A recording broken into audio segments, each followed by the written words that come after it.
Reasoning find the missing நம்பரில் competitive எக்ஸாமில் கேட்ட ஒரு கொஷின் பார்க்கலாம்.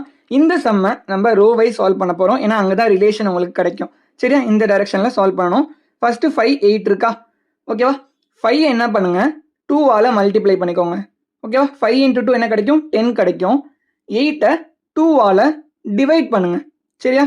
டிவைட் பண்ண என்ன கிடைக்கும்? 4 கிடைக்கும். ஓகேவா?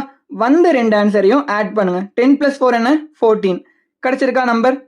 அதே மாதிரி அடுத்த ரோக்கு பண்ணுங்க. 9 6 இருக்கு. ஃபர்ஸ்ட் நம்பர் என்ன பண்ணணும்? 2ஆல் மல்டிப்ளை பண்ணணும். 9 × 2 18 கிடைக்கும். அடுத்த நம்பர் 6ஐ 2ஆல் டிவைட் பண்ணணும். 3 கிடைக்கும். இப்போ வந்த ஆன்சர் ஆட் பண்ண என்ன கிடைக்கும்? 21 கிடைச்சிருக்கா? அப்போ நம்ம யூஸ் பண்ற லாஜிக் கரெக்ட் தான். ஃபர்ஸ்ட் நம்பர் எல்லாமே 2ஆல் மல்டிப்ளை பண்ணணும். அடுத்தது எல்லாமே 2ஆல் டிவைட் பண்ணணும். ஓகேவா? அடுத்த ரோ பாருங்க. 7 இருக்கு. 2ஆல் மல்டிப்ளை பண்ணா 14 கிடைக்கும்.